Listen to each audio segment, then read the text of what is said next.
Olá, você está na 8ª temporada da Reconnect.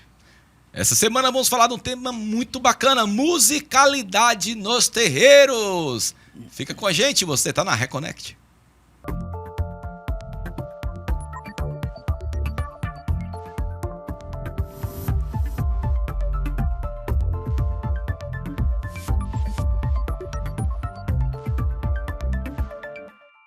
Olá, sejam todos muito bem-vindos, bem-vindas e bem-vindos. Você está na Reconnect, seu portal aberto para falar sobre espiritualidade, para além da religião, aqui na TVC, canal 5.1 HD, afiliada à TV Cultura. Aqui sempre comigo, tentando ser garboso e elegante. Eu sou. Meu historiador de plantão favorito, Roberto Leão. Olá, Bernardo. Olá, galera reconectada. Sejam bem-vindos a mais uma busca pela nossa reconexão espiritual. Temas incríveis, 8ª temporada bombando. Estamos gravando de manhã agora. De manhã, 9 horas da manhã começamos e vai até quase meio-dia, né? Um atrás do outro. Mas é isso mesmo, que a gente fica quente, né, Roberto? A gente vai... É bom a gente ficar acordado. Vamos ficar acordado. Eu queria começar esse programa agradecendo aos nossos apoiadores culturais.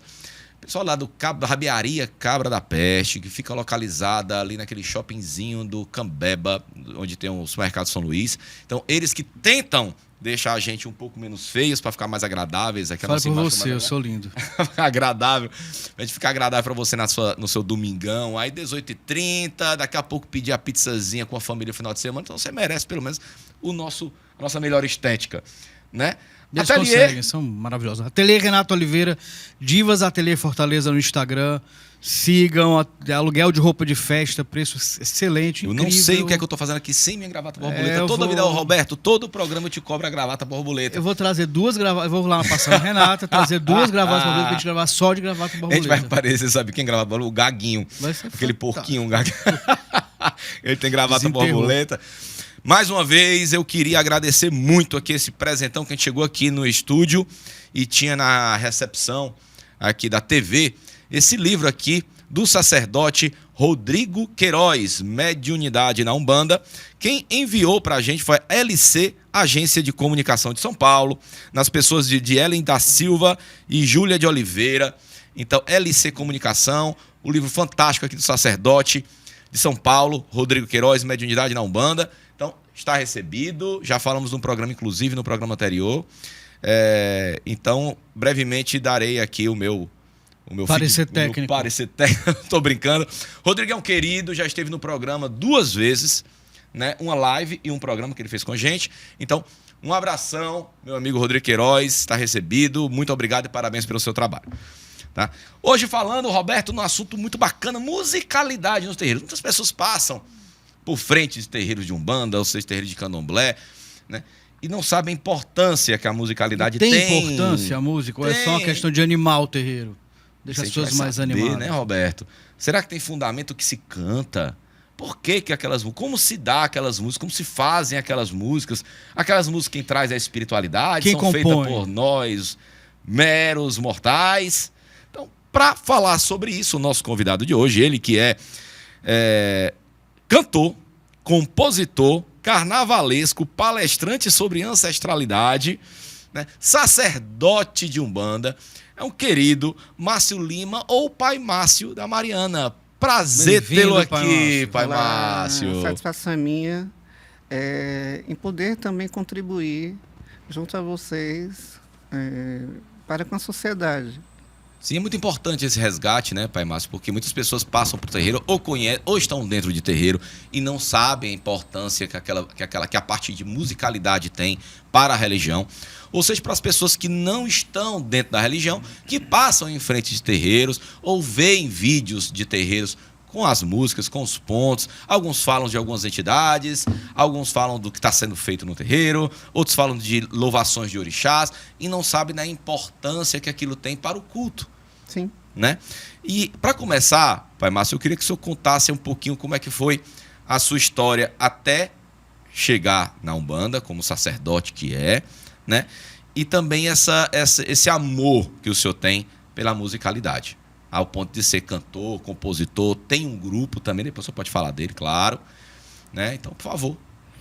Bom, eu sou a 5ª geração de Umbanda na minha família, já vem desde o meu bisavô materno Aí vem meu tio-avô mais velho, minha avó, minha tia, minha mãe, eu aqui estou indo, com muita honra. Então, eu cresci dentro do terreiro. Então, eu cresci. Minha mãe era bordadeira, minha tia bordadeira. Então, já na minha infância, eu já acompanhava elas ali bordando na máquina e cantarolando versos. E, de repente, saiu alguma coisa. Como cantiga, ora como ponto, ora como música. Mas, enfim, então, desde da minha infância já tinha essa questão de proximidade com a musicalidade, né? Mas foco terreiro. Uhum. Até a reza em que meu tio-avô ele era curandeiro e tal, quando as pessoas o procuravam para rezar em crianças, a reza dele era cantada. A reza para tirar quebranto, mal olhado, era cantada. Ele era muito divertido e tal. Então, assim, nós somos de descendência indígena, potiguara.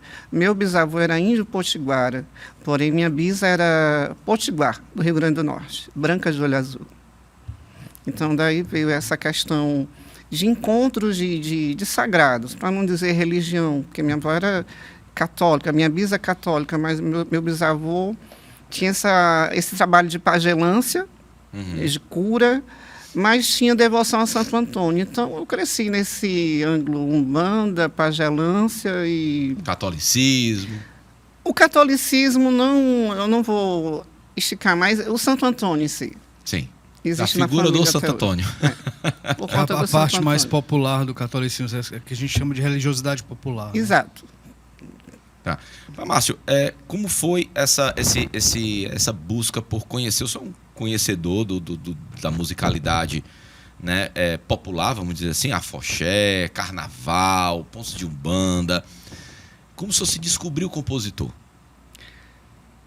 Desde os primórdios, eu compreendo que a musicalidade e o sagrado, eles estão unidos. Desde a Grécia, desde o Egito, desde o princípio do mundo. Existe a musicalidade dentro do sagrado. Sim. E quando você para observar o que está ao seu redor, que é hoje, nos tempos atuais, de décadas atrás, o profano, ele adentra o sagrado, e o sagrado também, ele vem para o profano. Uhum. Então, é bem comum você compreender, bem comum não, perdão, é mais fácil você compreender por esse lado, de sagrado e profano, de profano e entrar ao sagrado.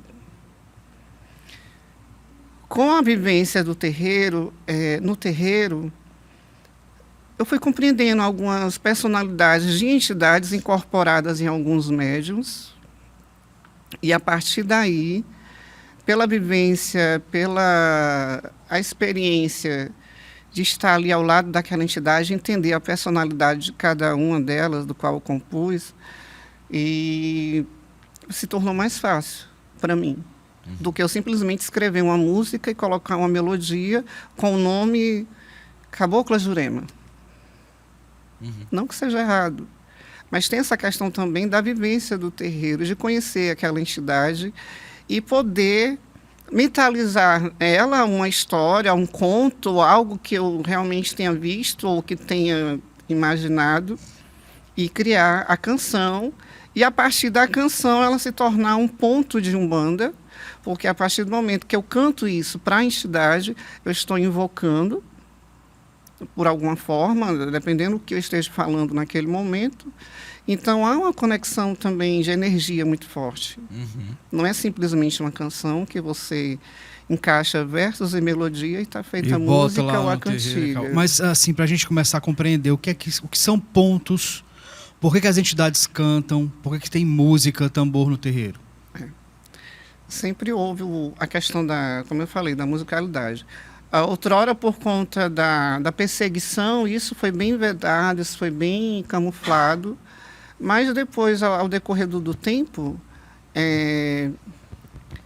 a Umbanda ela se manifestava, a Umbanda de 100 anos, 120 anos atrás, ela se manifestava através de pontos riscados, são aqueles símbolos de Umbanda.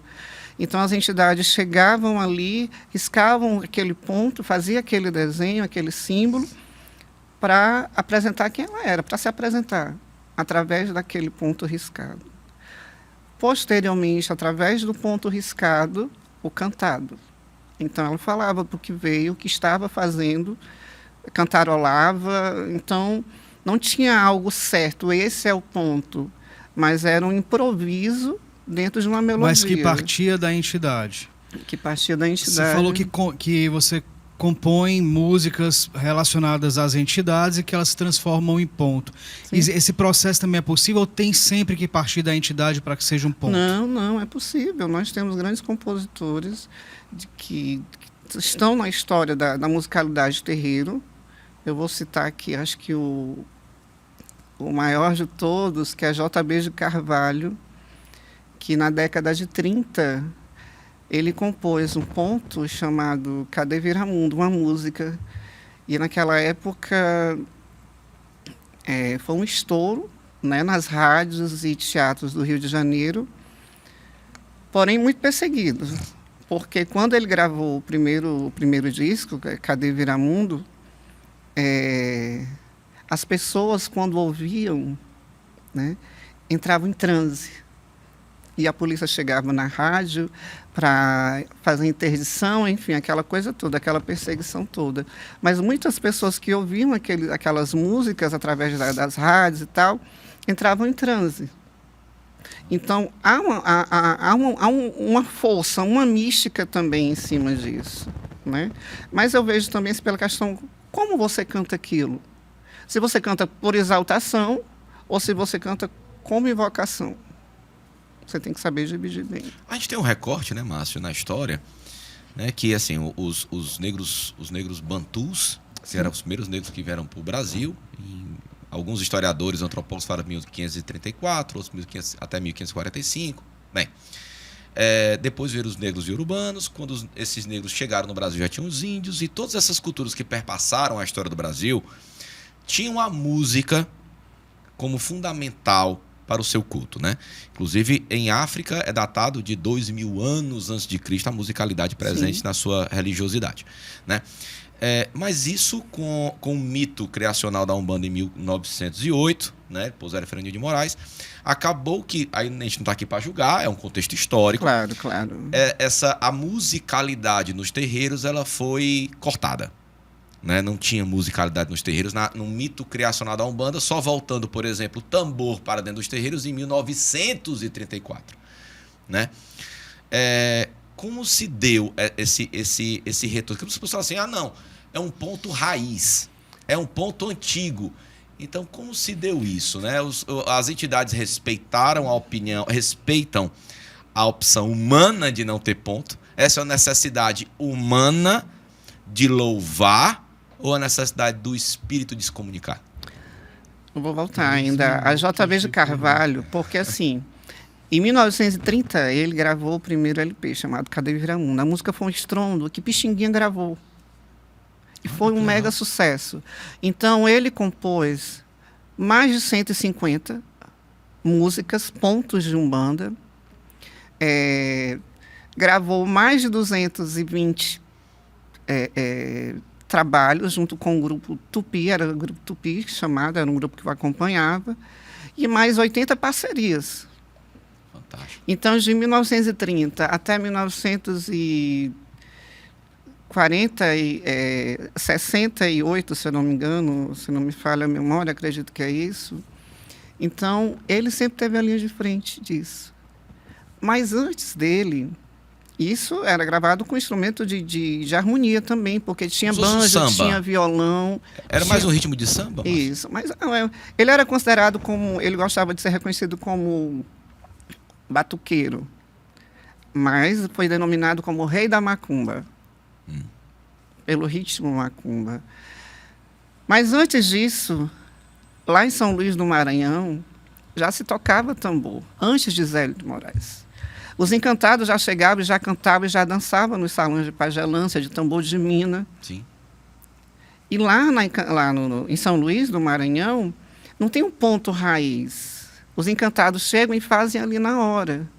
Mas fica gravado pelos filhos de santo, claro. Sim. Mas ele sempre tem um momento para improvisar. que ele está fazendo, qual é a brincadeira que ele está fazendo, qual é o evento que está acontecendo naquele momento, qual a festividade que está acontecendo. Né? Como lá também em Cachoeira, na Bahia, no Recôncavo em si, que é o berço do samba, chula. Então, lá os caboclos, quando chegam, eles improvisam junto com os ogãs. É o que poderia chamar de embolada, de repente, entendeu?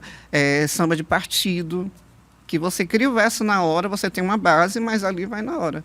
Então, eu não vejo como as entidades tiveram que entender, porque, na verdade, isso foi do Sudeste.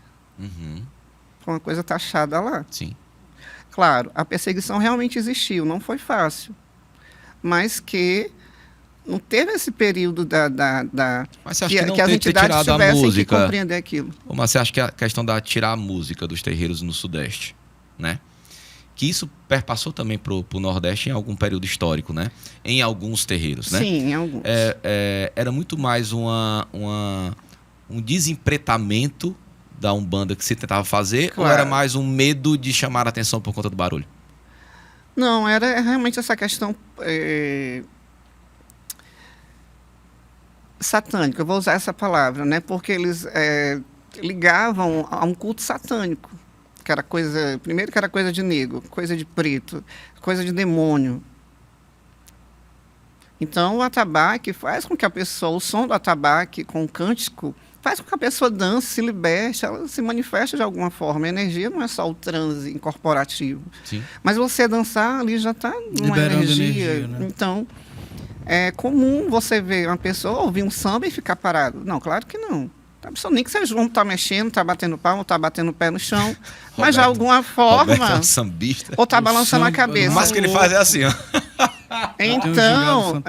Então, isso eu vejo mais como perseguição mesmo por uma questão católica, então foi uma questão de sobrevivência. Mas, pai, só para ficar claro que eu achei que foi um ponto interessante que o senhor tocou. Quer dizer que apesar desse movimento de, entre aspas, embranquecimento ou de retirada da musicalidade ou dos tambores da Umbanda que se entende como banda raiz, o Nordeste ele foi resistente, quer dizer, sim. Os terreiros mesmo, pé no chão do Nordeste, não tiraram os seus tambores, não pararam de cantar. Apesar que existiam realmente a perseguição, até nos candomblés, aqui no Nordeste, porque eles prendiam os atabaques, eles levavam os atabaques, prendiam, né? A polícia ia lá, pegava atabaque, levava lá para a delegacia, enfim, a prisão era do atabaque, do instrumento. Mas a musicalidade continuava? Continuava.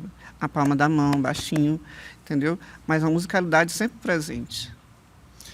Mas, e como é que... Ponto. Qual é a função hoje, prática e teórica, se é que tem distinção disso, qual é a função hoje de um ponto cantado nas religiões, sobretudo nas religiões de matriz africana? Além da exaltação, aquela entidade, orixá, caboclo, enfim, ele tem um sentido, né, de invocação do que você está falando, do que você está cantando ou rezando. Claro que os pontos, as cantigas de Umbanda, pronto, é isso que eu ia falar. Ele está entrelaçado entre folclore e cultura popular. E alguma fala católica, na maioria das vezes fala católica, porque se tornou muito presente por conta do sincretismo religioso, não teve como tirar isso, separar, não tem mais. E as próprias entidades, elas reverenciam, né? Ficou. Não tem como apagar isso. Uhum. Eu vou só falar aqui um trecho. Uma certa vez eu estava na casa de um grande amigo, um irmão de santo meu, e lá ele recebe a vovó Cassiana, uma entidade de senzala, Preta Velha e tal. E era um feriado, e a Preta Velha fez uma pergunta à moça: por que dia é hoje que está todo mundo tão sereno, tão agradecido? Aí a moça respondeu: hoje é dia de São José. Ah, tá. Aí a moça é por causa da colheita, enfim, todo aquele contexto, São José aqui no Ceará. Ela disse: o que é que você acha, meu filho, comigo? Eu acho que dá um tema lindo. Ela disse: só vontade de tomar um café, um nagozinho, adoçado com amor é bom. Ela me deu todos os elementos para compor a música. Depois vamos fazer o Café do Amor. Como é que vai ser? Você tem que torrar o café, adoçar com rapadura, mexer com o pau da canela. Eu quero todo mundo aqui. Você faz o ponto para mim e me dá de presente. Agora. Acendi uma vela para São José, para agradecer a colheita do meu café. A lenha está queimando, o café está torrando no tacho da velha. Ninguém conhece o segredo dela. A velha está girando e está adoçando o nagô, está mirongando o café do amor. Preto Velho também chama café de nagô. Então, assim, tem todo um contexto. Isso é o quê? É uma exaltação, certo? Aquele momento. Mas que emana uma energia maravilhosa. Assim, palmas para o Ponto Lindo. Ponto lindo. Muito obrigada. Bacana. E ficou o Café do Amor, esse momento na casa desse meu irmão, Virgílio de Omulu.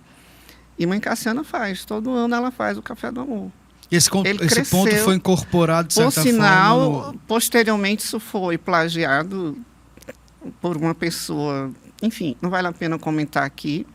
E estava acontecendo aqui um filme, um longa-metragem sobre fé e religiosidade.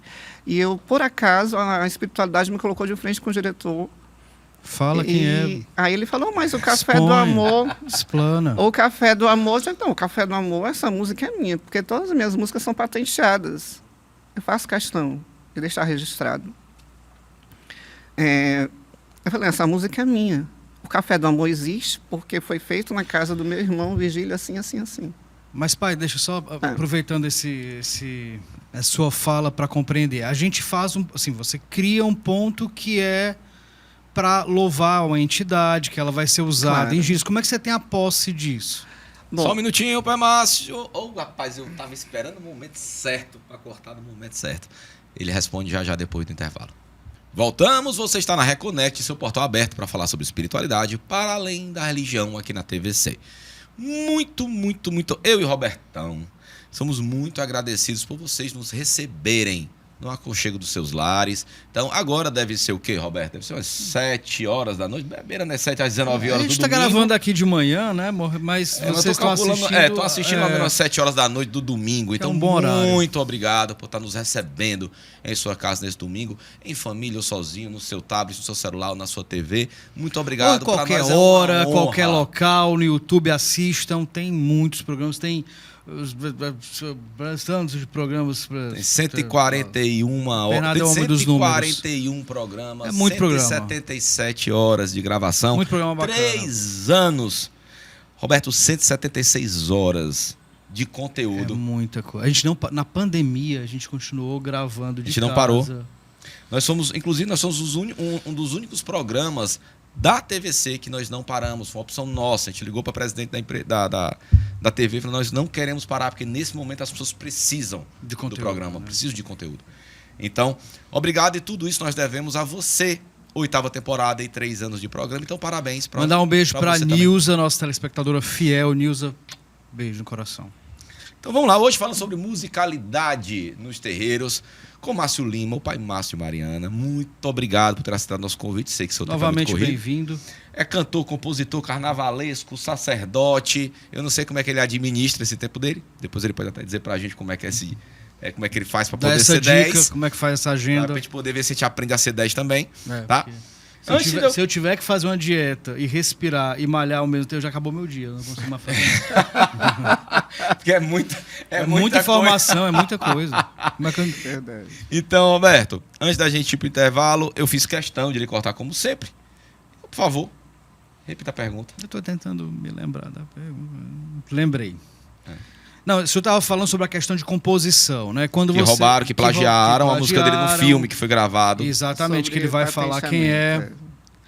Vamos explanar aqui quem ele plagiou, mas assim, o senhor falando que compôs um ponto, né? Que esse ponto passou a ser usado na casa onde o senhor compôs esse ponto. E a minha questão é, se você compõe um ponto para uma entidade, aquele ponto ele vai criar vida, ele vai, né? Então ele passa a ser...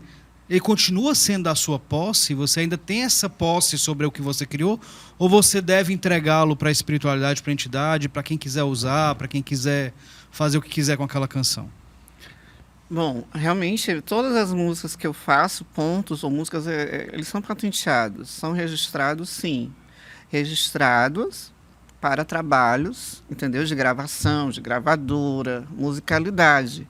No terreiro, ele é livre. Eu solto ele no terreiro, está livre. A entidade pode chegar e cantar, ou alguém cantar para a entidade assim, bem entenda. Você pode ganhar dinheiro com o ponto que você compôs. Mas, se for para gravar, se for para usar isso em outro tipo de trabalho, com a arte, com a cultura, aí eu estou no meu direito. Meu direito autoral. Certo? O que eu faço em homenagem à entidade está lá. Está no terreiro, está livre. Mas, se for para gravar, vai ter que passar por mim primeiro. Isso é que eu deixo bem claro. Muitas pessoas... Márcio, eles falam, muitas pessoas de terreiro, a gente encontra duas visões. Uma visão é que um ponto é um ponto, desde que você entenda a sua força, a força do ponto. O ponto tem a sua parte de musicalidade, harmônica, que se exerce uma força no nosso psique, né? E tem a parte da letra do ponto, que tem toda uma história, né? Alguns sacerdotes, alguns espiritualistas de Umbanda dizem que esse ponto é importante para manter a harmonia na corrente, manter a harmonia da gira, todos vibrando no mesmo propósito através da escuta da letra. E outras pessoas dizem que se não for um ponto de origem, um ponto que a entidade traga, não tem a mesma força. Qual a sua opinião? Olha, eu já discuti por algumas vezes a questão de ponto de origem. Eu vou falar o nome dele mais uma vez. J.B. de Carvalho. Se você for buscar a discografia desse homem, desse grande mestre da música... Tem muitos pontos que dizem que a de origem é dele, né? São todos compostos por ele. Genimar, Aparecida, foi uma grande compositora. Muitas pessoas cantam, mas esse aqui é o ponto da minha entidade, esse aqui é o ponto raiz, a entidade que trouxe. Não foi. Foi composto. Foi composição. Então essa coisa de que a entidade que traz o ponto é um mito? Não. Pode acontecer também. Tem a entidade que ali está fazendo um trabalho, está numa sequência dentro da sala, lá no terreiro, e de repente ela canta alguma coisa. Mas dentro do contexto do que ela está resolvendo, do que ela está fazendo. Não canta por cantarolar, não. Porque também tem pessoas que compõem, que acham que compõem, né? Mas que... Outro dia eu vi lá na internet, mas a dor era tão grande que fazia plá, plá, que fazia plá, que fazia plá. É Umbanda para crianças. É Umbanda para crianças. O que é isso? O que você está invocando? O que você está exaltando? Então você também tem que ter discernimento, tem que ter, no mínimo, de compreensão do que você vai ali cantar, oferecer à entidade. Qualquer pessoa pode oferecer uma cantiga, uma música ou um ponto para a entidade, desde que aquilo tenha fundamento e que tenha que possa dar uma contribuição também. Oferecer pode, se a entidade vai aceitar, é outra história. Rapaz, mas eu tenho um temazinho polêmico aí pro senhor. Vamos lá. No Sudeste, é muito comum as rodas de macumba, ou seja, é quando acabam-se os cultos, né? Acabam-se as reuniões de Umbanda, as giras, e alguns integrantes vão para um ambiente comercial, um bar. Geralmente esse bar é de alguém também de terreiro, que respeita terreiro, dentro daquela comunidade. Alguns temáticos, inclusive. E eles cantam pontos em formas de samba, né? Fazendo uso aí da sua cervejinha, comendo churrasquinho, todos unidos numa mesma mesa, faz aquela confraternização. Mais uma vez, algumas pessoas são contra esse tipo de coisa, que é profanar o sagrado, né? Mas uma vez que muitos pontos são criações humanas, são composições, o senhor vê problema nisso? Qual é a sua opinião sobre isso? Eu falei isso aqui no início da entrevista. É onde o sagrado vem para o profano e o profano também adentra o sagrado. É como você canta, é como você exalta, certo? Se eu vou cantar aquilo dentro do terreiro, eu estou exaltando ou invocando. Se eu vou cantar isso no palco, certo? Isso é música. É cultura popular. Mas o senhor falou também, desculpa, mas que um ponto do JB, não é isso? Ele fazia com que as pessoas entrassem em transe e elas não estavam ali. Aconteceu, né? recentemente. Então isso não há esse perigo, o ponto tem tem esse poder, mesmo que você esteja fora de um terreiro, assistindo a um show, ou que você nem seja um bandista, ou que não esteja nem invocando, você tem esse contato involuntário com a espiritualidade? Isso lá na década de 30, como a maioria dos médiuns eram camuflados, né? Então, geralmente, quando tinha uma pesquisa, você é o quê? Você é um bandido? Não, eu sou espírita. O católico. Ele não falava, ou católico, ele não falava bandista. Então, tinham muitas pessoas que não tinham esse entendimento mediúnico. E tinha uma mediunidade bem aflorada, mas que não tinha essa pluralidade de informações que temos hoje, né, sobre mediunidade. Enfim, mas pode acontecer também. Eu também não vou descartar. Vai que, de repente, a pessoa está ouvindo lá no bar, e Pombagira, e não sei o que, Zé Pilintra, e sente ali alguma coisa, como aconteceu recentemente. No Rio de Janeiro, estava tendo um samba tradicional lá, roda de samba. E eles também fazem esse tipo de musicalidade de terreiro. Sim. E uma moça lá, do nada recebeu. Do nada não, ela começou, estavam cantando lá Pombagira e ela recebeu lá. Todo mundo parou, pediu licença, tirou a moça de lado, levou o Exu lá, acordou a moça. Alguma coisa estava acontecendo para que ela chegasse àquele ponto de incorporar. Ninguém está descredenciando a incorporação de ninguém. Exato. Mas você acredita, por exemplo, que a entidade é irracional, que é só cantar que ele vem? Não, eu não vejo dessa forma. E a entidade vem em qualquer lugar, qualquer momento. É justamente momento, isso né? que eu estou falando. falando. Num bar, sabe que eu não tô invocando. Exatamente. Eu tô cantando, tem cavaquinho, tem surdo. Aí eu acho que a entidade é racional, né? Fala assim, tô me chamando, eu vou. Não é assim, né? Porque essa musicalidade, como eu falei, ela entra dentro do folclore e cultura popular brasileira. Tanto que se torna plural nas rodas de samba, você cantar tudo isso, um pouco de coco, um pouco de roda de macumba, samba de terreiro, samba chula, enfim, e dá todo esse contexto. Eu mesmo, eu já fiz vários repertórios para grupos culturais, afroculturais, e que eu coloco 2 ou 3 blocos de pontos de umbanda musicalizados, com arranjo, com harmonia, enfim, com efeito. Não é o atabaque, só o atabaque para invocar. Tem todo um histórico lá dentro do terreiro. Porque tem essa lenda, né, pai? Não se canta ponto de Exu em casa. Tem gente que fala isso. Tem algum problema? Eu cresci nisso, né? Realmente, ninguém podia falar nem o nome de Exu. Quando falavam o nome de Maria Padilha, todo mundo benzia a boca. Eu não falo o nome dessa mulher aqui dentro de casa, Ave Maria. Pelo amor de Deus. Então, isso lá, bem atrás, era bem. Hoje em dia, não, criança fala. Fui fazer um trabalho numa escola, nunca tinha trabalhado com criança. E sobre a questão ainda do 20 de novembro, sobre consciência negra, e a coordenadora uma escola pública. A coordenadora da escola falou que tinham 2 crianças que eram filhas de pessoas de terreiro. Quando eu cheguei, me apresentei, falei de minhas formações, falei como eu enxergo o terreiro. Eu não falo de religião, mas falo da cultura que vem a partir da vivência do terreiro. Eu sou compositor, porque eu passei no terreiro, conheço sobre folhas, sobre ervas. Então, eu estava no curso de agronomia. O terreiro, para mim, é como uma grande universidade. Bom, vou fazer um resumo. Quando eu pergunto, tem alguém aqui que é filho, ou que tem um pai, ou que tem uma avó, que tem um tio que é de terreiro? A coordenadora só sabia de 2. 16 crianças se manifestaram. Entre essas 16, chegaram umas 4. Eu sei cantar o ponto do Zé Pilintra. Eu sei cantar o ponto da Maria Padilha. A minha mãe recebe a Paulina. Então, assim, eles acabaram perdendo a vergonha, né? Porque não causa vergonha mesmo. E hoje é comum as crianças saberem quem é Exu, né? Que não é aquela coisa demoníaca nem satânica. Eu, pelo menos, eu fiquei 2 anos afastado da sala de aula por conta do bullying, por ser filho da macumbeira.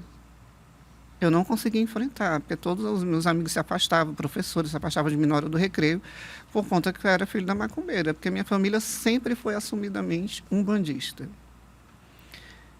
E minha mãe me fez compreender que não era para me ter vergonha, e sim orgulho. E tenho orgulho até hoje. Eu sempre usei indumentárias.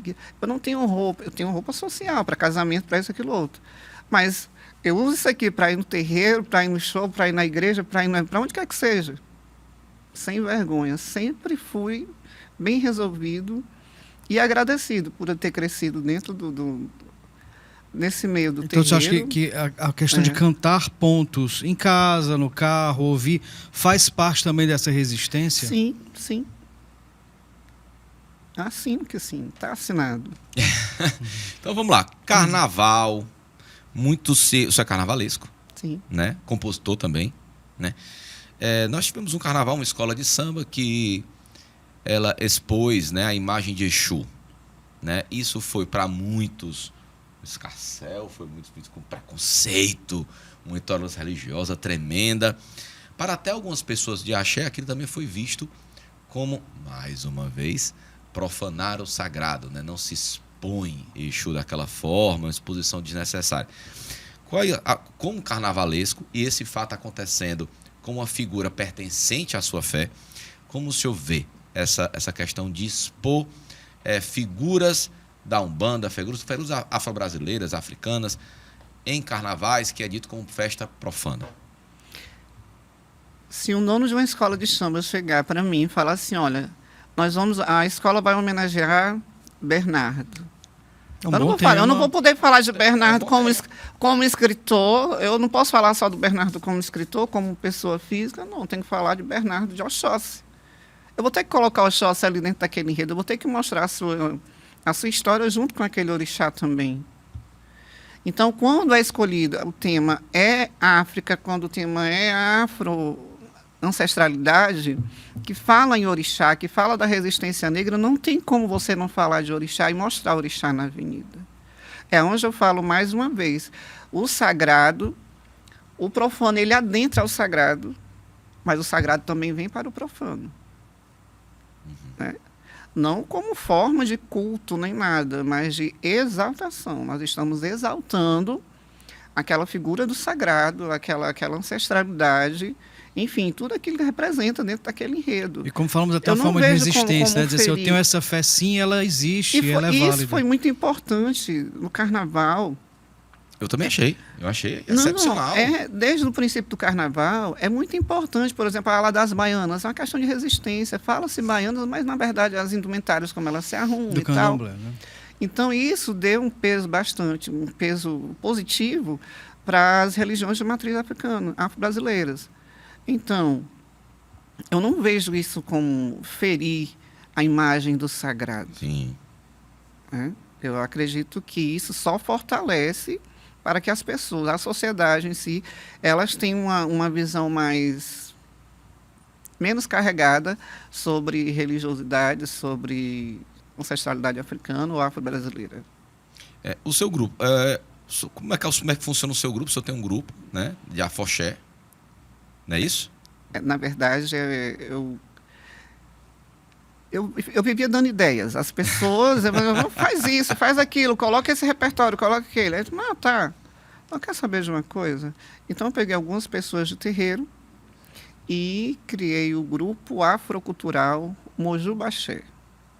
Escrevi um espetáculo do samba aos encantos de Aruanda. Mojubá com axé. Mojubaxé, né? Fantástico. Então, fala realmente da questão dessa pluralidade cultural que nós temos, junto à religiosidade. Porque é bem comum você ver artistas que não são do terreiro, que não são interpretam músicas de terreiro, nesse contexto afro-brasileiro, e não são religiosos. Uhum. Não tem a religiosidade umbanda, nem candomblé, mas esse grupo Mojubaxé, ele não canta só música de terreiro? Ou canta só música de terreiro? Não, só música de terreiro não. Nós cantamos músicas de compositores negros, realmente fala sobre resistência. Né? Do samba aos encantos de Aruanda, ele fala do folclore, na cultura popular, na afro-indígena, enfim. E o samba, que é o nosso pertencimento maior do Brasil, dizem que no Brasil tudo dá em pizza, no Brasil tudo dá samba, tudo dá carnaval.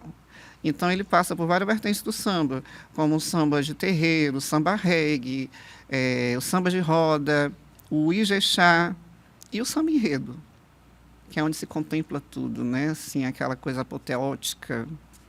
Então, eu falo ali sobre indígenas, sobre pretos, sobre tudo que dá para falar e apresentar. Peço para o Léo Kazumba colocar aqui as redes sociais do grupo, o Mojubaxé, por favor. Léo Kazumba, o editor. O Mojubaxé oficial, @oficial Mojubaxé, Mojubaxé oficial. Mojubaxé, Mojubaxé. Isso. Oficial. Isso. Pronto, você encontra no Instagram. Márcio, como é que é o teu processo criativo de composição, seja de ponto, ou seja de carnaval, ou seja de O carnaval ele tem um tema, ele tem um enredo. É encomendado, as pessoas geralmente te encomendam. Sim. Já recebeu encomenda de ponto de entidade? Já. Olha, eu sou filho da entidade tal. Já. Eu tenho uma entidade tal, eu quero um ponto novo para ela e te encomendo. Já. Isso é possível, isso para tá mim tudo já tranquilo. é bem comum. Sim. É mesmo? Aí você compõe, a pessoa passa a usar. Agora lá do Piauí, acabei de receber, esses dias agora. Pediu para que eu compôsse para que eu componha um ponto para uma entidade chamada Maria Rosa, acho que é o nome, Maria Lua. A pessoa passa um briefing de onde vem só que essa eu pedi uma entidade. história. Como é essa entidade? Eu também não vou dizer assim, Maria Lua, linda da noite. Não tem nada a ver. Então, preciso do histórico, pelo menos, daquela entidade. Ou do que ele sabe sobre ela. E o carnaval acontece no seguinte: existe um tema, existe um trabalho de pesquisa em cima disso, eu tenho que ter um release para que eu possa realmente compor, escrever e compor a melodia também. Então, ou seja, tem enredo, tem histórico e tem essa questão do release, tudo que é o trabalho de pesquisa, e poder explicar tudo aquilo no que está como vai ser julgado, né, na verdade, aquela música. Mas você tem suas composições em algum streaming ou algum lugar que as pessoas possam... eu quero conhecer as composições do eu sou bem relapso em relação a isso. Na verdade, assim, eu faço mais pela contribuição. Pela contribuição com a religiosidade. E, de repente, aí depois eu vou montar uma playlist bacana. Um estúdiozinho, olha aí, ó. Enfim. E a gente vai lançar o disco aqui. O disco. Olha. O disco. Olha, novo. Lançar o disco, é o novo disco. Que seja. O álbum. O álbum. Então, mas assim, das minhas composições, elas já chegam a quase 100. Nossa Senhora. A quase 100. Já estão a quase 100. Isso entre umbanda, caboclo, música, ijexá. Você tem algum processo para fazer as composições? Eu digo assim, algum ritual, assim, de uma vela, se conecta com a entidade? Eu vou pedir fazer uma encomenda. Eu quero fazer quero encomendar um ponto para o meu boiadeiro. Aí você tem que firmar. Aí eu digo a história do boiadeiro, você já explicou, né? A história do boiadeiro, até onde eu sei. Como é o nome dele, aí você tem que você achar necessário, assim, faz parte do seu ritual, se concentrar, pedir, se conectar com ele. Não, eu tenho um ritualzinho simples, não tem nada. Eu costumo que caminhar. Você vai falar pra gente agora? Não tem segredo. Não tem segredo. Eu tenho um hábito de. Mata um boi, pega as partes. Eu tenho um hábito, já desde a minha infância, de gostar de ver o nascer do dia. Então, eu me acordo às 4h30 da manhã, tomo banho e vou caminhar. E gosto de ver o nascer do dia, de ouvir o cantar dos pássaros, sentir aquela brisa fria, geladinha no rosto. E próximo da minha casa tem uma lagoa, tem um ambiente bem natural que dá para eu ir e dá para ver as garças. Então, aquele contexto natureza e chega. Ou então a lua, ou seja, pela manhã ou pela lua. Ajuda, dá uma... Mas acordando 4 horas da manhã, você consegue ver a lua chegando, não? 4h30, às vezes, a lua tá Porque lá se eu ainda. acordar 4 horas da manhã, eu não consigo ver a lua Não, se acordar 4 horas da manhã, eu não consigo... Eu só abro o olho. Não, mas às vezes dá acordar pra ver a lua ainda, né? Assim, aí o risquinho da lua, ainda com a luz do dia, já chegando o sol, mas dá pra ver. Aí tem esse processo, você se concentra, e aí geralmente vem de uma vez ou tem que ter um trabalho arquitetônico do ponto? Não, essa parte só mais na questão contexto carnaval.